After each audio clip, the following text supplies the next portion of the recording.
নমস্কার, আমি মিলন স্যার। পাল একাডেমি সেন্টারে তোমাদের সকলকে জানাই স্বাগত। আজকে ক্লাস 9 এর অঙ্ক বইয়ের যদি তোমরা কোষে দেখি 4 অথবা তোমাদের বইয়ের পেজ নাম্বার যদি 45 বার করো, এটি অ্যাকচুয়ালি তোমাদের কোষে দেখি 4 হলো স্থানাঙ্ক জ্যামিতির অধ্যায়। তো এই স্থানাঙ্ক জ্যামিতির 45 নম্বর পেজে যদি আসো, তাহলে 7 দাগের যে অঙ্কটি আমি লিখে রেখেছি, এই অঙ্কটি তোমরা সেই পেজে দেখতে পাবে। আজকের এই টিউটোরিয়ালে তোমাদের এই 7 দাগের অঙ্কটি কিভাবে করতে হবে সম্পূর্ণ বিস্তারিত আলোচনা করব। তাহলে চলো, আমরা আর বেশি কথা বাড়াবো না, আমরা সরাসরি চলে আসবো 7 নম্বর অঙ্কে। দেখো কি বলেছে। বলেছে যে হিসাব করে দেখাও যে, আমাদের হিসাব করে দেখাতে বলেছে 2,1 0,0 -1,2 এবং 1,3 বিন্দুগুলি একটি বর্গক্ষেত্রের 4টি কৌণিক বিন্দু। তার মানে কি, যখন বর্গক্ষেত্রের 4টি কৌণিক বিন্দু আমাদের দেখাতে হবে, সর্বপ্রথম আমাদের মাথার মধ্যে একটা চিন্তা আনতে হবে। সেই চিন্তাটা হলো, আমরা সকলেই জানি যে বর্গক্ষেত্রের প্রত্যেকটি বাহুর দৈর্ঘ্য সমান, তাই না? আমরা যদি এই 4টে বিন্দু থেকে যদি আমরা দেখাতে পারি যে এদের 4টে যে বাহু হবে, সেই বাহুগুলির দৈর্ঘ্য যদি সমান দেখাতে পারি, তাহলে এই 4টে বিন্দু একটি বর্গক্ষেত্রের 4টি কৌণিক বিন্দু আমরা প্রমাণ করতে পারবো। সাপোজ মনে করো এই যে বিন্দুটা, এই বিন্দুটাকে যদি আমরা একটু এ বিন্দু ধরি, অর্থাৎ এ বিন্দুর স্থানাঙ্ক এটা, এটা মনে করো বি বিন্দুর স্থানাঙ্ক, এটা সি বিন্দুর স্থানাঙ্ক, আর এটা ডি বিন্দুর স্থানাঙ্ক। ওকে, তোমরা সকলেই জানো যে স্থানাঙ্ক জ্যামিতির ক্ষেত্রে সবসময় দুটো বিন্দুর মধ্যে ডিস্টেন্স বা দূরত্ব বের করতে হয়। তাহলে আমরা এ আর বির ক্ষেত্রে যদি একটু বার করি যে এ বি মধ্যে যে দূরত্ব বা ডিস্টেন্সটা, দেখো এ বি। ওকে, এ আর বির ক্ষেত্রে আমরা একটা বার করি। আমাদের ফর্মুলা কি? Same formula, root over x2 minus x1 তার whole square plus y2 minus y1 তার হোল স্কয়ার। এই একটা আমাদের। সেম ভাবে যদি আমরা এ বি গেল, এবার ধরে নাও বি আর সি যদি আমরা বার করি, বি সির ক্ষেত্রে যদি আমরা বার করি, সেম আসবে একই ফর্মুলা, x2 মাইনাস x1 তার whole square plus y2 minus y1 তার হোল স্কয়ার। ওকে, তাহলে এ বি বি সি। এবার সিডি দিয়ে একটা করি, দেখি সিডির ক্ষেত্রে আমাদের কত আসছে। সিডি সমান সমান root over same x2 minus x1 তার whole square plus y2 minus y1 তার হোল স্কয়ার। ওকে, সেম ভাবে আমরা A B B C C D, তাহলে আরেকটা থাকবে আমাদের এ আর ডি। যদি আমরা একটি বর্গক্ষেত্র আঁকাই, তাহলে দেখতে পাবো যে এডি একটি বাহু থাকবে। সেক্ষেত্রে আমরা এডি ইকুয়াল টু, দেখো তো এডির ক্ষেত্রে আমরা সেম ভাবে একই ফর্মুলাতে বের করব, x2 মাইনাস x1 তার whole square plus y2 minus y1 তার হোল স্কয়ার। অর্থাৎ প্রত্যেকটির ক্ষেত্রে একই ফর্মুলা। এই 4টি ফর্মুলা আমরা এখন, মানে সেম ফর্মুলা, শুধু আমাদের A B B C C D আর এডির মধ্যে যে ডিস্টেন্স, সেটা যদি আমরা বের করে দেখাতে পারি যে এদের প্রত্যেকের দৈর্ঘ্য সমান, তাহলে মনে করো যে এই 4টি বিন্দু একটি বর্গক্ষেত্রের 4টি কৌণিক বিন্দু। তাহলে প্রথম আমরা একটু আসি এবির মধ্যে, যেহেতু তাহলে A B equal to root over তো থাকবেই, একটু ছোট ছোট করে আমি লিখছি। তাহলে প্রথম হচ্ছে x2 মাইনাস x1, তার মানে 0 মাইনাস 2 তার হোল স্কয়ার হবে প্লাস y2 মাইনাস y1 মানে 0 মাইনাস 1 তার whole square. A B equal to root over -2 থাকবে, -2 তার হোল স্কয়ার প্লাস এটা -1 তার হোল স্কয়ার হিসেবে থাকবে।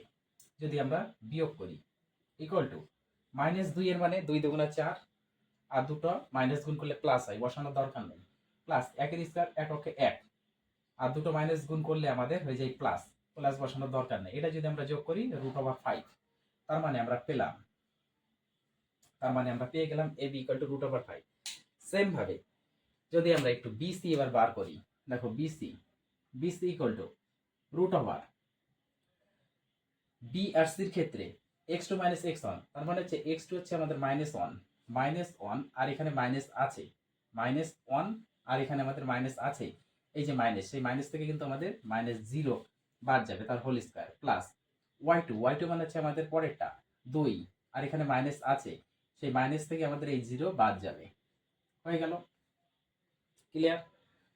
তাহলে BC equal to root over -1 থেকে 0 মানে -1ই থাকে তার হোল স্কোয়ার, প্লাস এটা 2 থাকবে কারণ 2 থেকে 0 বাদ দিলে 2 থাকে তার হোল স্কোয়ার।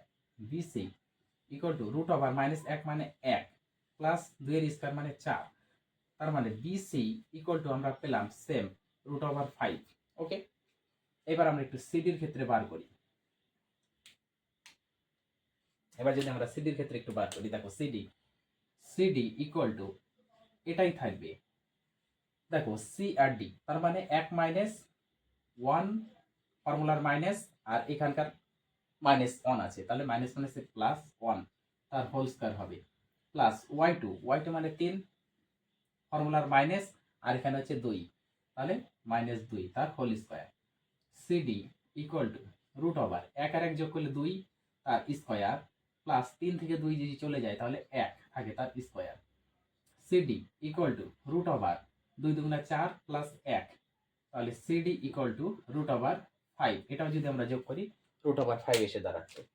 সেম ভাবে যদি আমরা এবার এডি বার করি, এডির ক্ষেত্রে যদি আমরা বার করি সেম একই ফর্মুলা x2 - x1, তার মানে এ আর ডি, তার মানে 1 থেকে আমাদের -2 যাবে, 1 থেকে আমাদের 1 থেকে 1 1 থেকে আমাদের -2 যাবে তার whole square, plus Y two মানে হচ্ছে আমাদের 3 থেকে আমাদের 1 যাবে, 3 থেকে আমাদের 1 যাবে তার হোল স্কয়ার, তার মানে AD equal to root over -2 থেকে +1 চলে গেলে -1 তার হোল স্কয়ার, প্লাস 3 থেকে 1 গেলে 2 তার whole square.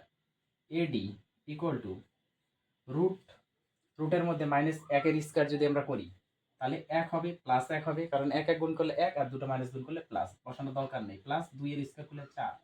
AD equal two আমরা কিন্তু রুট ওভার 5 পেলাম। অতএব প্রত্যেকটার ক্ষেত্রে যদি একটু খেয়াল করো তাহলে কিন্তু এবির ক্ষেত্রেও আমরা রুট ওভার 5, বিসির ক্ষেত্রে রুট ওভার 5, সিডির ক্ষেত্রে রুট ওভার 5 এবং এডির ক্ষেত্রেও রুট ওভার 5। এখন প্রথমে যে কথাটা আমি বলেছিলাম যে যদি একটি আমরা বর্গক্ষেত্র আঁকাই, একটু যদি এইভাবে বর্গক্ষেত্র যদি সমান, বর্গক্ষেত্র অ্যাকচুয়ালি সমান, এইভাবে যদি আমরা আঁকাই তাহলে এ বি সি ডি মনে করো নাম যদি দিই, তাহলে আমরা একটা এবি বাহু পাবো, এই ক্ষেত্রে পাবো আমরা এবি বাহু, এই ক্ষেত্রে পাবো আমরা হচ্ছে বিসি বাহু, এই ক্ষেত্রে পাবো আমরা হচ্ছে সিডি বা ডিসি বাহু, আর এই ক্ষেত্রে পাবো আমরা এডি বাহু। এখন দেখো প্রত্যেকটি বাহু যদি আমরা একটু চেক করি, এবি আমাদের এবি, এবার বিসি দেখো বিসি আমরা পেয়েছি বিসি, এবার আছে সিডি, এই যে আমাদের সিডি, এবার সিডি মানে এই যে সিডি, আর একটা আছে এডি, দেখো এই যে হলো আমাদের এডি, তার মানে এবি বিসি সিডি এবং এডি 4টে বাহু পাওয়া যায়। আমি প্রথমেই বলেছিলাম যে প্রথম দুটা, তারপরের দুটা, তারপরের দুটা, এবং যখন আমরা 4 নম্বর বাহু বার করবো তখন কিন্তু এ আর ডি থাকবে। এবার কিভাবে আসে এ আর ডি, এই দেখো এই চিত্র থেকে যদি দেখো তাহলে বুঝতে পারবে যে এডি অ্যাকচুয়ালি এটা আর এটা হয়, তো সেই বিন্দুর মধ্যেই আমি ডিস্টেন্সগুলো বার করেছি। তাহলে আমরা সবগুলো বিন্দুর মধ্যে দূরত্ব, তাই তো, অর্থাৎ প্রত্যেকটি দুটো বিন্দুর মধ্যে আমরা দূরত্ব বের করে নিয়েছি যে রুট ওভার 5 করে। তাহলে আমরা এখন লিখে দিতে পারি, সরাসরি আমরা লিখে দিতে পারি যে এত এত এত এবং এত বিন্দুগুলি একটি বর্গক্ষেত্রের 4টি কৌণিক বিন্দু। তাহলে তোমরা একটু ভাষা দিয়ে এখানে লিখে দিবে, অতএব 2,1 কমা দিয়ে 0,0 কমা দিয়ে -1,2 এবং 1,3 বিন্দুগুলি একটি বর্গক্ষেত্রের 4টি কৌণিক বিন্দু প্রমাণিত, এই কথাটা লিখে ছেড়ে দিবে। তাহলে তোমাদের 7 নম্বর অঙ্কের সম্পূর্ণ মানে ব্যাখ্যা হয়ে যাবে। আশা করি তোমাদের এই 7 নম্বর অঙ্ক নিয়ে কারো কোথাও সমস্যা নেই। এই অঙ্কগুলি তাহলে প্র্যাকটিস করো, আমি আবার আসবো পরবর্তী পার্ট নিয়ে। তাহলে আজকের মতো এখানেই শেষ করছি।